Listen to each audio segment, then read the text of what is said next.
ሰላም የተከበራችሁ የኢትዮ ታይምስ ቤተሰቦቻችን እንደምን ቆይታችኋል? ለሳቱ የተመረጡ አዳዲስ መረጃዎችን ይዘንላችሁ ቀርበናል። በቅድሚያም አርዕስተ ዜና። ገንዘብ ተበድሯት የጠፋው የቀድሞ ፍቅረኛዋ ለእርቅ በጠራት ዕለት አንገቱን በስለት ወግታና በገጀራ የተለያየ የሰውነት ክፍሉን በመምታት ህይወቱ እንዲያልፍ ያደረገች ግለሰብ በህግ መቀጣቷ ተሰምቷል። ዝርዝሩን የምናስደምጣችሁ ይሆናል። በአቶ ጌታቸው ረዳ የሚመራው የህወሓት ቡድን ባለፈው ባወጣው መግለጫ በትግራይ ወታደራዊ መፈንቅለ መንግስት በማካሄድ ስልጣን ከተያዘ 40 ቀናት ተቆጥሯል ማለቱን ተከትሎ መፈንቅለ መንግስት አላደረኩበትም፣ ጌታቸው ላይ መፈንቅለ መንግስት ፈጽሜ ከሆነ በገለልተኛ አካል ይጣራ ሲሉ ፕሬዝዳንት ሌተናል ጀነራል ታደሰ ወረደ ተናግረዋል። ተጨማሪ አለን። የነበልባል ብርጌድ ልዩ እግረኛ በዛሬው ዕለት በስልጠና ላይ የቆዩ ከ1000 በላይ አባላት ማስመረቁን ከወደ ፋኖ የተገኘው መረጃ ያመለክታል። በሌላ በኩል በማቻክል ወረዳ የነጭ ላይ ሲያደርግ በነበረው ውጊያ በርካታ የመንግስት ኃይሎች መገደላቸውንና መቁሰላቸውንም ዘግቧል። ዝርዝሩን አጠናክረናል። በአሁኑ ወቅት በክልሉ ሁሉም አካባቢዎች በተገኘው ሰላም ህብረተሰቡ ሲያነሳቸው ለቆዩ የልማትና የሰላም ጥያቄዎች ደረጃ በደረጃ ለመመለስ እየተሰራ ነው ያሉት ኮሚሽነር ዘላለም መንግስት የአማራ ክልልን የማተራመስ እቅዱ የከሸፈበት ቡድን ሐሰተኛ መረጃ በማሰራጨት ተጠምዷል ማለታቸው ተሰምቷል። ሌላኛው መረጃችን ነው። ፓስፖርት ለማግኘት የፋይዳ መታወቂያ ግዴታ ሊሆን ነው ተባለ። ተገልጋዮች የፋይዳ መታወቂያቸውን በወረቀት ወይም በዲጂታል ማሳየት ካልቻሉ አገልግሎቱን ማግኘት እንደማይችሉም ተጠቁሟል። ዝርዝሩን አጠናቅረናል። የዜጎቻችንን ህይወት ከማስጠበቅ አንስቶ የተሟላና ምንም ቅድመ ሁኔታ የሌለው ተኩስ አቁም እስከሚደረግበት ድረስ የኛን ስጋቶች ገልጸናል ያሉት ዘለንስኪ ለፖፕ ፍራንሲስ ቀብር ከአሜሪካው ፕሬዝዳንት ጋር በተገናኙበት አጭር ውይይት ማድረጋቸው ተሰምቷል። ዋይት ሃውስ በውይይቱ ላይ አስተያየት ሰጥቷል። የምናስደምጣችሁ ይሆናል። ውድና የተከበራችሁ የኢትዮ ታይምስ ቤተሰቦቻችን እነዚህንና ሌሎችም ያልተሰሙ አዳዲስ መረጃዎችን ለማድመጥ እስከ መጨረሻው ድረስ ላይክ፣ ሼር እና ሰብስክራይብ በማድረግ አብራችሁን እንድትቆዩ በአክብሮት እንጋብዛለን።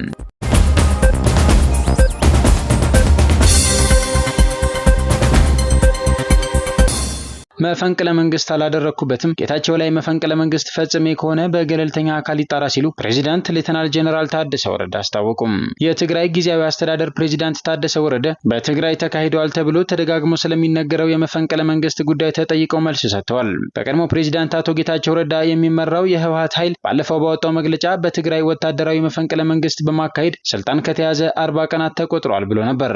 ይኸው ኃይል የአቶ ጌታቸው አስተዳደር ህገወጥ ተግባሩ ተጋግሎ ወደ ተባባሰ ግጭት እንዳያመራ ስልጣን ጭምር ለሰላም ሲል አሳልፎ ሰጥቷል የሚል አገላለጽም ተጠቅሞ ነበር። ፕሬዝዳንት ታደሰ ወረደ ጌታቸው ረዳ የፕሪቶሪያ የሰላም ስምምነት አካል ሆኖ በተቋቋመው ጊዜያዊ አስተዳደር ወደ ኃላፊነት የመጡ ናቸው ያሉ ሲሆን ወደ ኃላፊነት መጋቢት 2015 ዓ.ም ነው የመጡት። የጊዜያዊ አስተዳደሩ ቆይታ 2 ዓመት መሆኑ ይታወቃል። እንዲያም ሆኖ 6 ወር ሊራዘም ይችላል። ይሁን እንጂ የነበረው ጊዜያዊ አስተዳደር ለ6 ወራት ለማራዘም የሚያስገድድ በቂ ምክንያት አልተገኘም ብለዋል። መጋቢት 2015 ዓ.ም ወደ ኃላፊነት የመጡት አቶ ጌታቸው መጋቢት 2017 ዓ.ም የ2 ዓመት ቆይታቸውን ጨርሰዋል ሲሉም አስረድተዋል። አሁን የተደረገው በፓርላማ በጸደቀ አዋጅ ጊዜያዊ አስተዳደሩ ለ1 ዓመት ማራዘም ነው። በተራዘመው የጊዜያዊ አስተዳደሩ እድሜ የነበረው ፕሬዝዳንት ሊቀጥል ላይቀጥልም ይችላል። አጋጣሚ ሆኖ አቶ ጌታቸው በኃላፊነት አልቀጠለም ሲሉ ገልጸዋል። እኔ እንደ አዲስ በተራዘመው ጊዜያዊ አስተዳደር ወደ ኃላፊነት መጥቻለሁ። በትግራይ የኃላፊነት ጊዜውን ጨርሶ ከኃላፊነት የወረደ እንጂ የተካሄደ መፈንቅለ መንግስት የለም። መፈንቅለ መንግስት አልተካሄደም ብቻ ሳይሆን ወደዛ የሚወስድ ምክንያትም አልነበረም ብለዋል። ያን ያህል ጉዳዩ አሳሳቢ ሆኖ መፈንቅለ መንግስት ተካሂዷል ወይስ አልተካሄደም የሚል ክርክርና እሰጥ አገባ ካለ ለሶስተኛ ወገን እድል እንስጥ፣ የሚያጣራ አካል ይኖር። ምናልባት እኔ ይህንን ጉዳይ የሚያጣራ አካል ላቋቁም ብል ተአማኒነትና ተቀባይነት ላይኖረው ስለሚችል ሶስተኛ አካል የሆነ ኮሚቴ ቢያጣራ እላለሁ ሲሉ መልሰዋል። በጌታቸው ላይ መፈንቅለ መንግስት ፈጽሜ ከሆነ በገለልተኛ አካል ይጣራ ሲሉም አክለዋል። በማቻክል ወረዳ የነጭ ላይ በዛሬው ዕለት የበላይ ዘለቀ ሁሉም ሻለቃዎች የተሳተፉበት ብሎም የበረሃኛው ጅበላ ሙተራ ብርጌድ የኮማንዶ አባላት ሙሉ ለሙሉ የነጭ ላይ መሽጎ የነበረ የመንግስት ኃይል ላይ ጥቃት ሲፈጽሙ መዋላቸውን የአማራ ፋኖ በጎጃም በቀኝ ጌታ ወፍታዬ ንጉሴ 6ኛ ክፍለ ጦር ህዝብ ግንኙነት ገለጸ።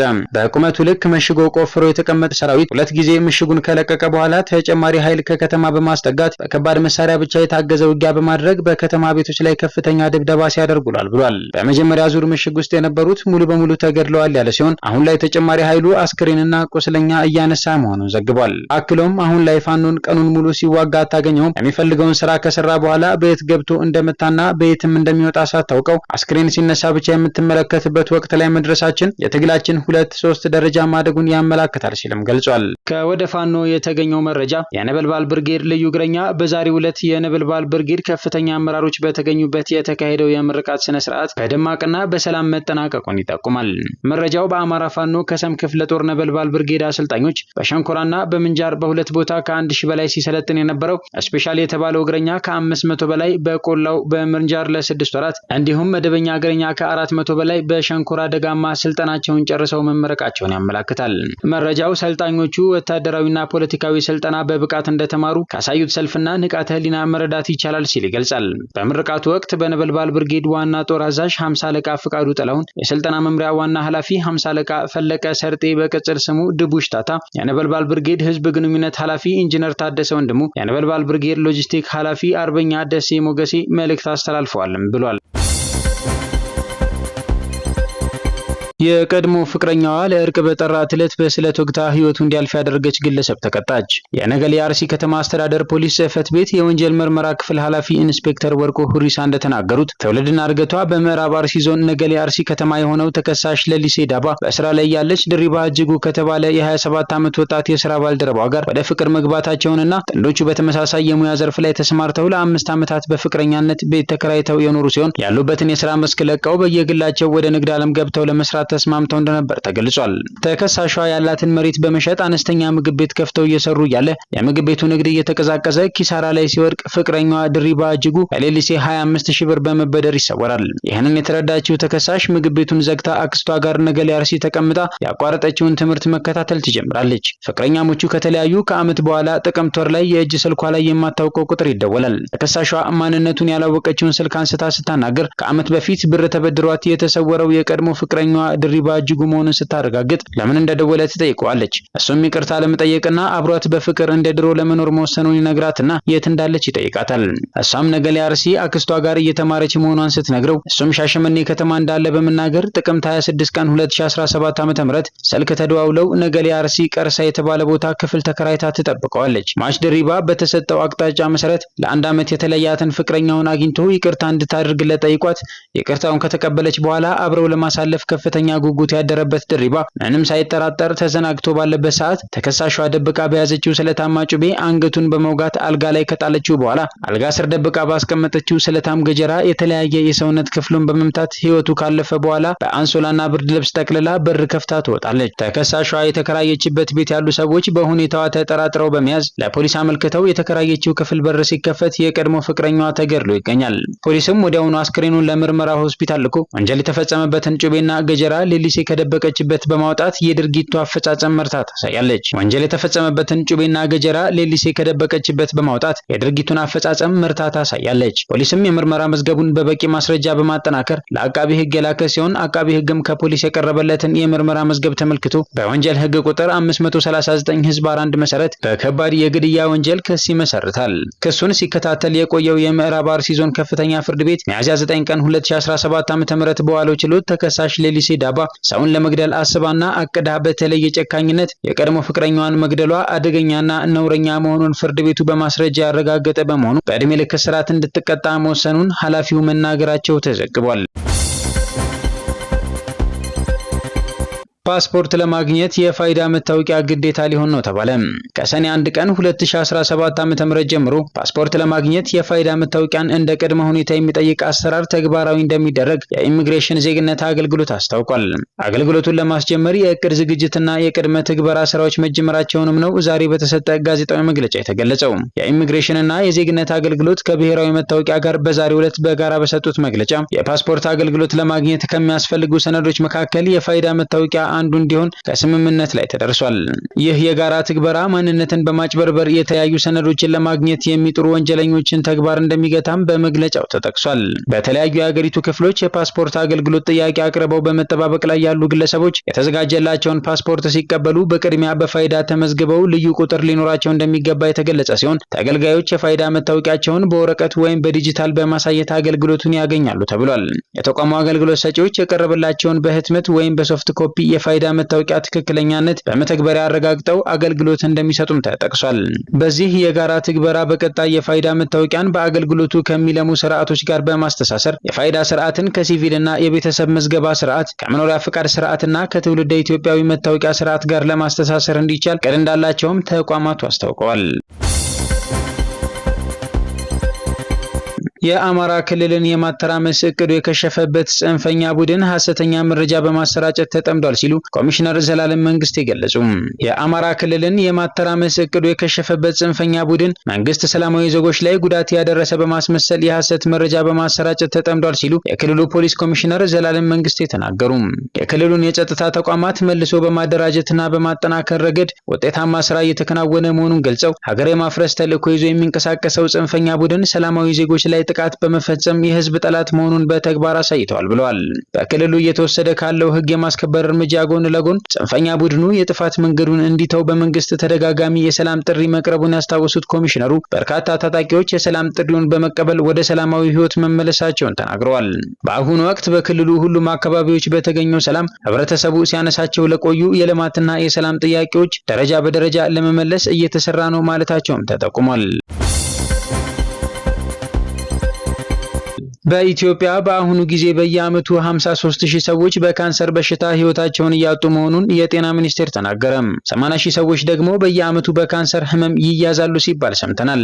ወዲያውኑ የሰማነው የካንሰር በሽታን ለመከላከል እንዲሁም ታማሚዎችን ለማገዝ መቋቋሙ የተነገረው በልሻ ፋውንዴሽን ምስረታው ይፋ በተደረገበት ስነ ስርዓት ላይ ነው። በሰውነት ውስጥ ያሉ ሴሎች ሲበዙ ወይም ከመጠን በላይ ሲያድጉ በሚፈጠረው የካንሰር በሽታ በኢትዮጵያ ያለው ስርጭት እየጨመረ መሄዱ ተነግሯል።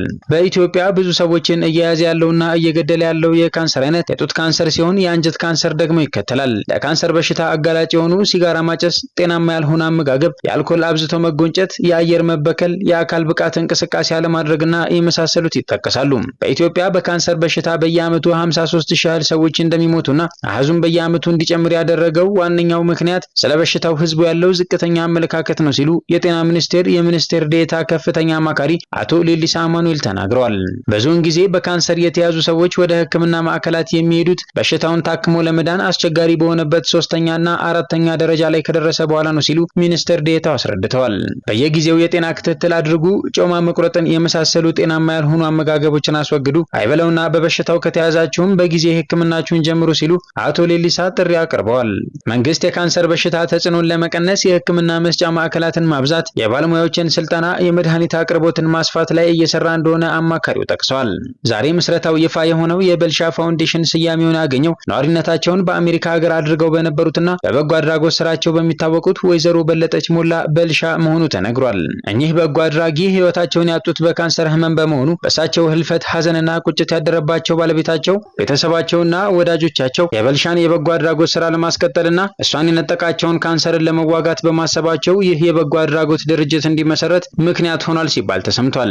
ፋውንዴሽኑ የካንሰር በሽታን የመከላከል ስራ ይሰራል፣ ህሙማን የህክምና አገልግሎትና ድጋፍ እንዲያገኙ ያግዛል ሲሉ የበልሻ ፋውንዴሽን መስራች ዋና ስራ አስፈጻሚ እንዲሁም የወይዘሮ በለጠች ሞላ ባለቤት አቶ አበበ መብራቴ ተናግረዋል። በካንሰርና በሌሎች ምክንያቶች ወላጅ አልባ የሆኑና ለችግር የተጋለጡ ህጻናትን መደገፍና መንከባከብ ሌላው ፋውንዴሽኑ የተቋቋመለት ዓላማ መሆኑ ተነግሯል። ዘለንስኪና ትራምፕ በጣሊያን አጭር ውይይት አደረጉ። ለፖፕ ፍራንሲስ የቀብር ስነ ስርዓት በቫቲካን የተገናኙት ሁለቱ መሪዎች ያደረጉትን ይህንን ውይይት በተመለከተ ዘለንስኪ በቴሌግራም ገጻቸው ላይ ጥሩ ውይይት ነበር፣ በርካታ ጉዳዮችን አንድ በአንድ በዝርዝር ለማውራት ሞክረናል፣ የዜጎቻችንን ህይወት ከማስጠበቅ አንስቶ የተሟላና ምንም ቅድመ ሁኔታ የሌለው ተኩስ አቁም እስከሚደረግበት ድረስ የእኛን ስጋቶች ገልጸናል፣ ውጤቱ ጥሩ እንደሚሆን ተስፋ አለኝ ብለዋል።